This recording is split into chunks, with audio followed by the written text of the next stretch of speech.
Hey, Gator Nation, welcome back to Respect Our Decision Pod of the People, the podcast that we do each and every week for you, our fans, as you send in your questions or comments, and we try to give them some answers or some perspective. As always, I'm your boy Hirsch. With me is CJ the Man McCann. What's up, guys? And the hype man Wes. What's up, Gator Nation? Yes, sir, Gator Nation. As always, make sure you go out and download us wherever you get your podcast from. Now, Pod of the People is available on all podcasting platforms. And as always, you can check us out on YouTube. If you haven't already, go ahead and subscribe to the channel. Drop a like on the video and leave us a question for next week's show or just a comment down below. Enter yourself into the giveaway for this hat that I'm showing off. The Swinging Gators golf hat from our good friends at Alma Mater.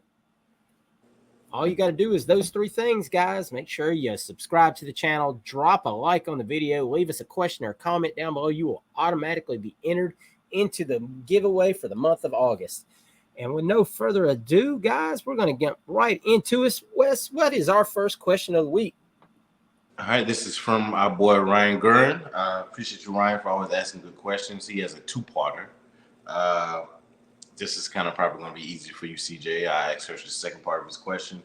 He said, do you see Georgia falling from the top spot in the rankings this year? They have been taking some significant shots on the chin. No. I don't. There's nothing significant enough to drop them anywhere. I mean, they've still got, as far as recruiting goes, they've still got more kids committed than anybody else, and they're all highly rated kids. It's not like they just got a bunch of 3-stars. They've got a bunch of high 4-star, 5-star kids loaded with that class. No matter what happens there, I don't think anybody knocks them off there. Then you go into the season, they're still loaded down with talent. The only question mark that Georgia has really is who's going to command the offense of the quarterback. You've heard maybe a little bit of some rumors or maybe some struggles in camp. I don't really buy it. I think that's all just bull crap they put out there to throw us off. I mean, we'll see when it gets to the season. So there's still a question mark there. But everything else is still loaded with talent. I don't expect it. Their schedule is a cakewalk. They don't play anybody really, really tough. It's just the nature of the beast. The SEC got rid of their game with Oklahoma for whatever reason. I still haven't figured that one out. So there's nothing really on their schedule that would scare you, especially their rivals. None of them are great. We're not great right now. Georgia Tech hasn't been great since the 90s. Auburn's not very good right now. There's not a lot there, so I don't see any reason that they would fall because they're that good right now. Anything that anybody else tells you is just a load, or they're trying to use it as bulletin board material for Kirby Smart to hype these guys up again. Yeah, I agree. Usually you would think that the team that would challenge them is Alabama, and Alabama hasn't had. And I think Alabama had probably like one of the best classes ever last year. So a lot of kids are going to be kind of hesitant with the way Auburn is recruiting, the way we're recruiting, the way Florida State is recruiting. You see a lot of guys kind of getting spaced out everywhere. So it's going to be hard for even somebody like Alabama to even come and emerge and try to defeat them. And that kind of goes to Ryan's second part to you, Hirsch. He says, or do you see Florida State hopping over us at number 3? I mean, they could. I mean, I'm not sure that they finished higher than us, but yeah, I mean, they're on a pretty good dang run right now. I'm not going to take away from that. They have absolutely impressed here in the last few weeks recruiting wise. You take Lester, you take Bolden. But my thing is like, I'll tell you right now, I don't believe Bolden signs there. I just don't. I don't all the way believe Charles Lester will sign there until he does. Not with that man lingering out there in Boulder, Colorado, who likes to sneak in and take guys at the last minute. But no, I mean, yeah, they could jump us for now, but I don't believe that they'll finish higher than us. That's what I'll say. Yeah, I agree. I think they may lose a good kid or two. I think they still get Howard, which is a highly recruited type of kid. And they kind of have some other kids on their board as well. This is from Justin Wood, CJ. He says, what team do you guys see us beating if they end up hitting the injury bug? and to go in depth to what he's saying, these are my coin flip games this year. I don't want to say coin flip because we beat South Carolina last year. Let's go Tennessee, Kentucky, teams we lost last year. Tennessee, Kentucky, Georgia. Do you see us favored in any of those games? I kind of retort Justin's questions. I mean, depending on which site you look at, we're favored in 2 of those. Some of us have favored in 1 of those. It just depends. I mean, again, I'm taking Georgia out of the conversation. I don't expect to beat Georgia this year. I don't think it's going to happen. And that's not me trying to poo-poo on anybody and trying to be really sad sack over here. But it's just, we're not there yet. It's just, it is what it is. Now, if we do, stranger things have happened. You pull up, they have a bad day. We have a great day. We win the game. That's, that could happen. But like right now, it doesn't look like that on paper. You've got a collection of games that could go either way. You've got, like Wes said, you've got Tennessee, you've got Kentucky, you've got South Carolina, and you've got Arkansas. So you got those 4 games right there. FSU. Well, I mean, FSU again. I don't know. I'm not really going to put like a stock into the rivalry games. I'm talking these 4 games. You've got these 4 games in your season that you could either, you've got people that have predicted us to lose all 4 of those, to split them. I mean, I think reasonably, if you look at the coin flip games, we could, those 4 that I just mentioned, I could see us going 3-1. I think, I don't think we're going to win out. I don't think we're going to go 4-0 against all of them. I know we might go 2-2, but I don't think we go 1-3. If that's the way it's going to go, I think we get at least 2 of those 4 coin flip kind of games. You beat Vandy, you beat Missouri, you've got your cupcakes, and then you're talking Utah the first week, and we'll discuss that later. But then you got Utah, Georgia, Florida State. Those are, and LSU are like 4 different animals to me than the 4 coin flip games that we have on the schedule. So, we'll get there, but I think that we stand a better chance of winning all the games instead of losing all the games, like a lot of people have projected to do. All right, Hirsch. Next question from Justin. He says, how many touchdowns do you think Mertz would throw this year? How many touchdowns? That's a good question. I'm going to say 26. That's a nice rounded number. I'm going to go with 26 touchdown passes this season. That's how many you think he throws. For us to have, I'm going to add a little bit on. This is just me being the questionnaire of this part. How many do you hope he throws? How many do I hope he throws? I mean, I hope he throws 50. Yeah, he comes out, throws 50 touchdowns and 5,000 yards. We're looking good. For us to have a good season, you're thinking at 25. If he throws 25, does that line you up where you think we will be at as far as win-loss ratio? I think if he throws 25 to 26, 27 touchdowns, his touchdowns to me is just a fragment of it. Tell me how many interceptions he has. That's the key. If he limits himself to 6 to 8 interceptions against 26, 27 touchdowns, I think we'll have a pretty solid year on the field. Absolutely. Because that's been the knock on Graham Mertz, is that he throws bad interceptions. And, so if he can limit those and throw 26 touchdowns, because I think we're going to rush for a good many touchdowns. But I also think we're not gonna have some high-powered 30-point a game offense either. So that's just where I think we'll be at. Right. Oh. Am I back? He's back. Wes is back. I saw I was spinning. Okay, let me get through these then. Okay, CJ, Justin, third question, and I kind of tiptoed into it. In his first question, but he says, what is our record against our rivals? But he added some teams that I didn't mention the last time. So he said FSU, Tennessee, Georgia, and LSU. What would you say our record is against those 4 teams? I've kind of talked a little bit about that, and I'm going to tell you what, Justin, I'm not going to answer your question because we're going to talk about that in a couple of weeks. So tune into the show when we start to give season predictions, because I don't want to say something now and pigeonhole myself in a couple of weeks and say something different, and then y'all gonna clip me and make fun of me on the Bird app, and I don't want that. So there is no such thing as a Bird app. So you're I'm sorry, the X app. I'm sorry. But no, the tic-tac-toe app or whatever they're calling it now.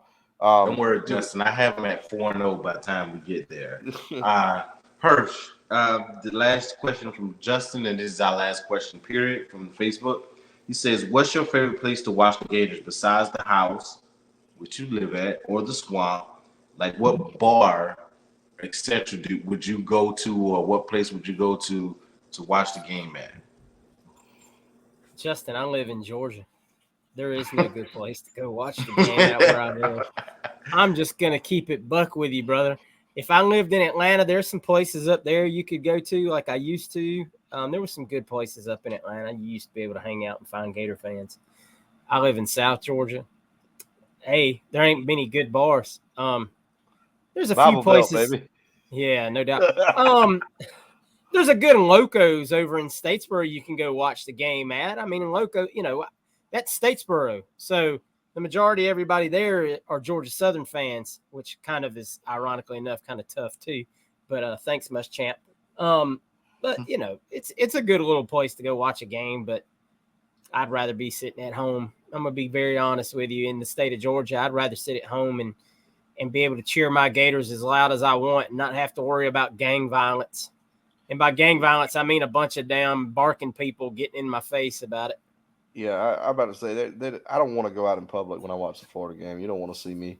I gotta be at my house where I can throw stuff at the wall and nobody judges me for it. Yeah, I like to be able to hear the commentators, and I don't like a lot of people around either. Luckily, I've got a couple of friends that we watch the game. They're just as into it as I am, as far as Gator fans, and they throw crap and cuss and yell, so nobody's getting offended. If I go to somebody else's house to watch the game, I'm trying to. It's like a quiet scream, like internally, that you can't like let out because everybody's going to think you're a maniac.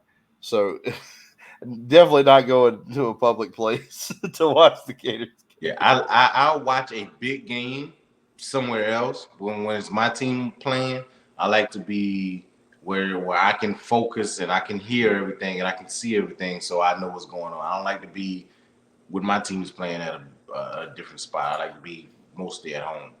Yeah, when you start to get into the bowl season or whatever, then yeah, Buffalo Wild Wings is fun just to go watch all the bowl games at one time, as long as Florida's not playing.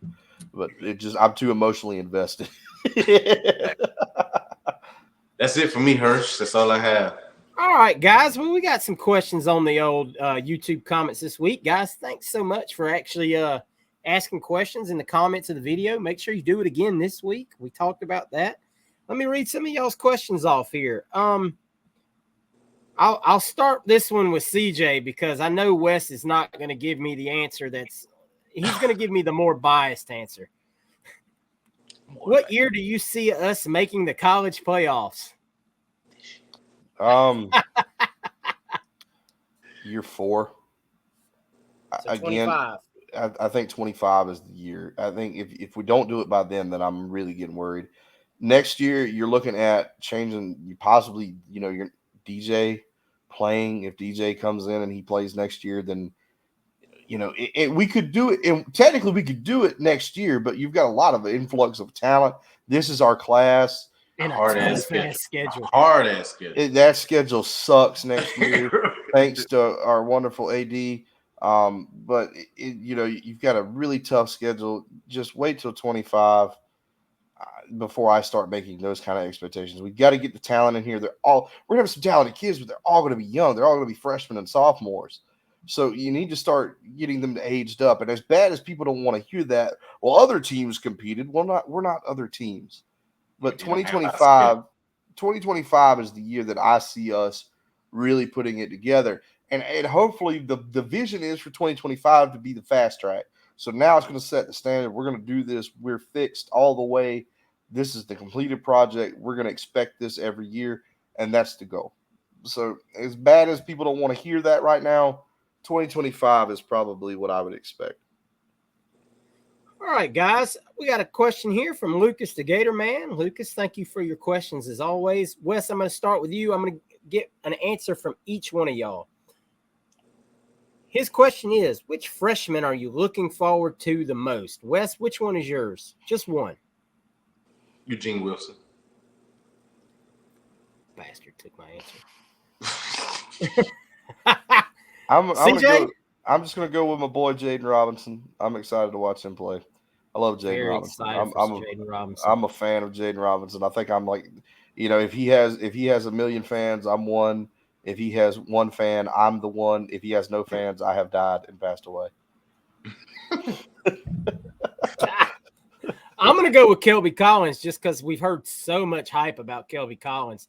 And so far through the first week or week and a half of practice, he's actually been a guy you haven't heard a lot about, which I don't, might be a good thing, might be a bad thing, but hopefully it's more to the fact that the other defensive linemen are just showing out and not, he's not needed yet. But I think Kelby's going to play some significant snaps this year.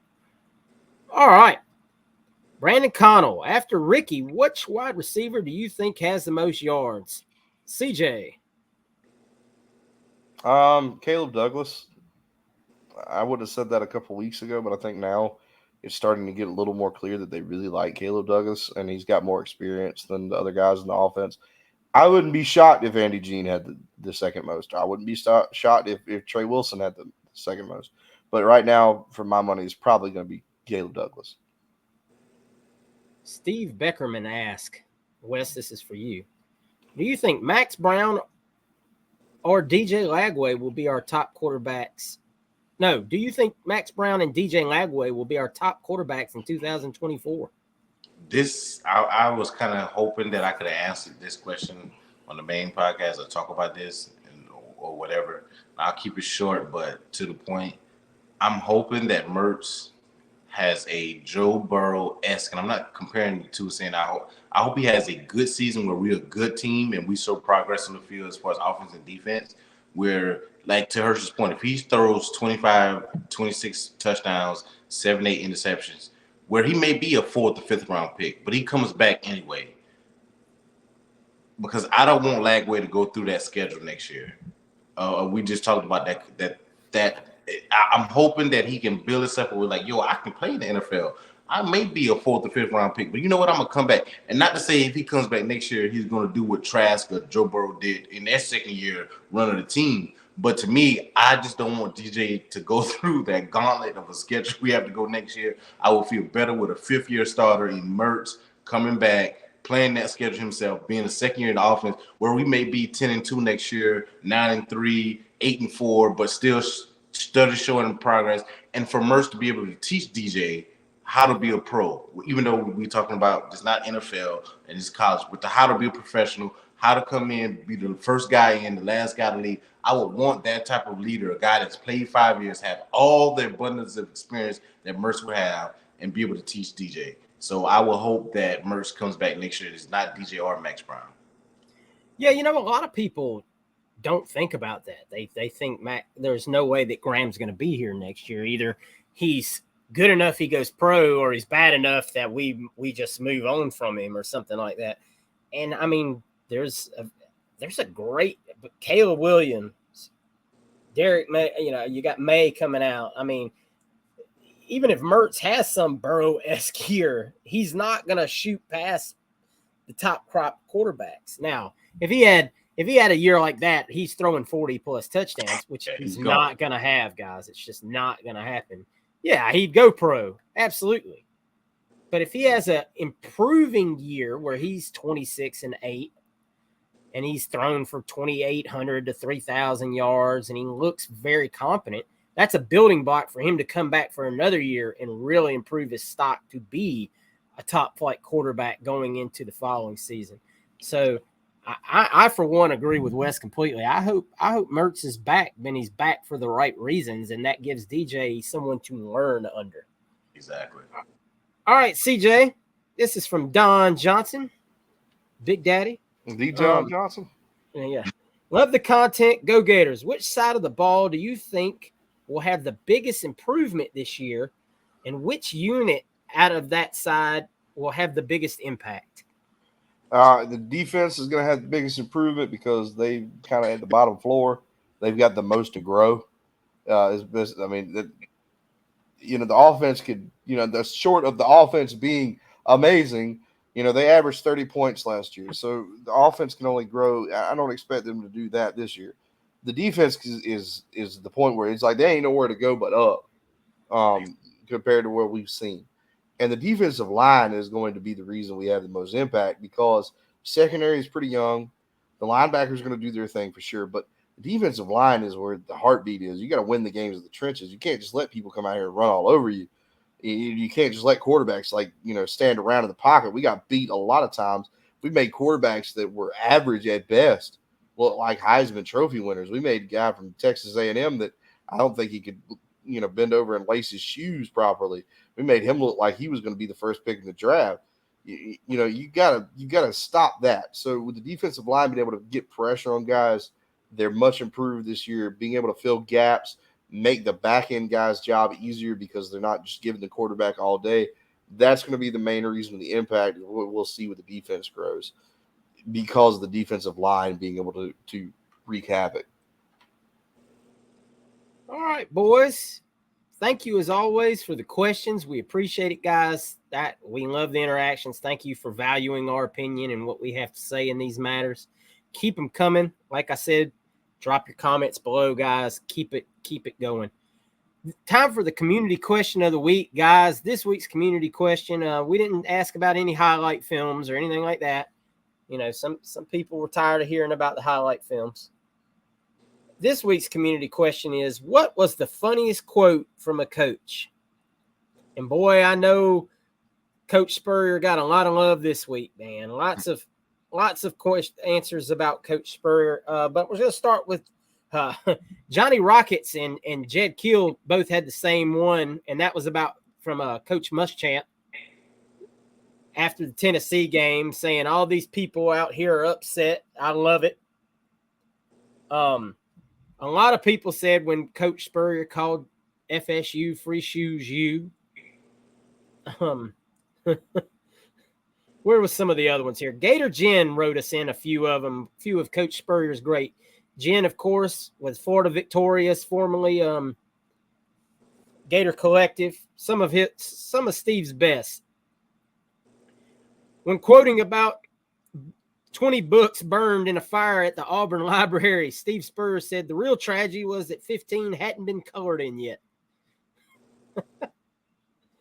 Obviously, the You Can't Spell Citrus Without UT. A lot of you guys sent that one in. That one obviously is an all-time favorite.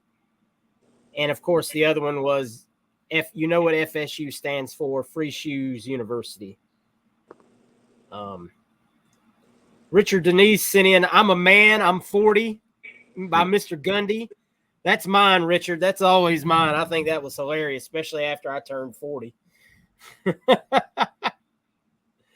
Oh, goodness gracious. Let's see. Some of y'all didn't put names of some of these that I can't remember who they're from because I'm old. Where's our man Chris Zen? I know Christopher Zen sent one in. From John McKay. What do you think about our offense's execution? And John McKay said, I'm all for it. I love that one. Who was that from, Ryan? No, that was from Chris Zen. Okay, I got that from Ryan Gurn as well. He said, What are some of the ones you got from Facebook, Wes? Dustin Davison said, I wanted fired at the Auburn Library that destroyed 20 Brooks. The real tragedy was that 15 hadn't been colored yet. Devin Harris said Jim Morris thing, playoffs. We all know that one. Jonathan Williams did the I'm a Man, I'm 40. Charles Taylor did of course, Free Shoes University. Charlie Sepp said Vince Dooley was asked how good was Vanderbilt. He said, I have no idea where they get all that talent. Tony Domer said, can't spell citrus without UT. Nicholas Diaz said, Chris Dorn said Steve Spurrier wouldn't get mad when someone messed up. He'd tell him, it's not your fault. It's my fault for putting you in there. Jay Stubber said Dennis Green. I like that one. They are who we thought they were, and we let them off the hook. Let them off the hook. After the you want to crown them? Crown them. And he did the Herm Edwards one as well. You play to win the game. Tom Noble said 95 at Auburn. Danny said you're trying to lose the game all by yourself. Ray said Free Shoes University. Joshua Humphrey said his new commercial ad that runs on the pod with Shane Matthews said, where he says making a reservation at a restaurant is easier than beating Vandy.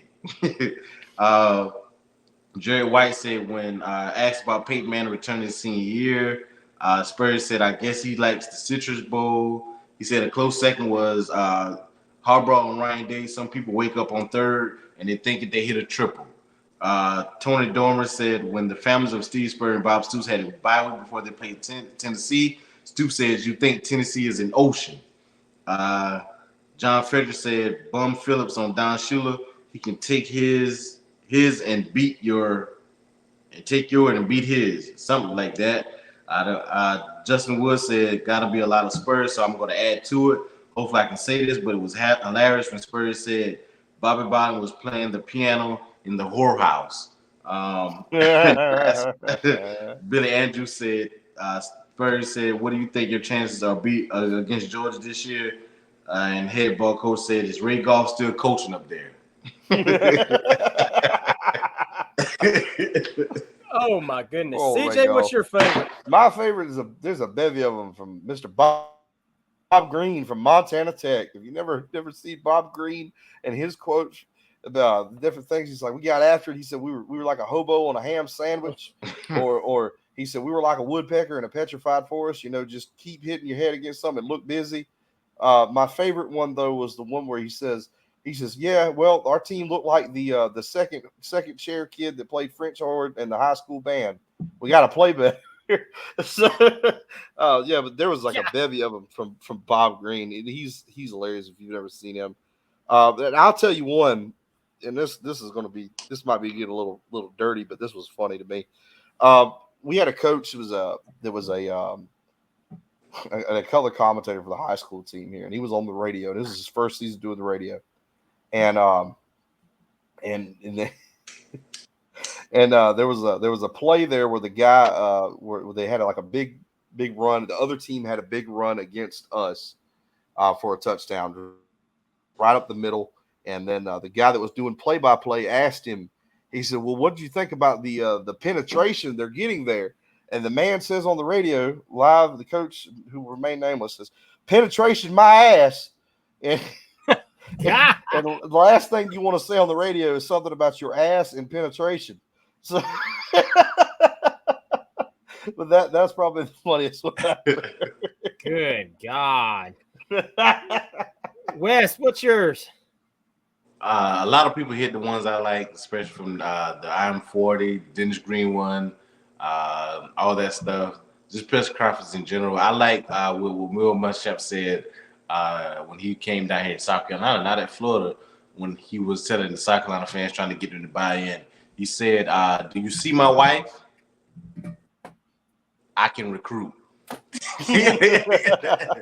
That was a pretty good one. He said, do you see my wife? If I can't do nothing else, I can recruit. And I like that one from Will Muschamp. That was a good one.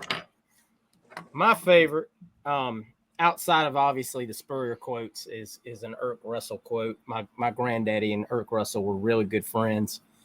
And late in his life, he was the head coach at Georgia Southern.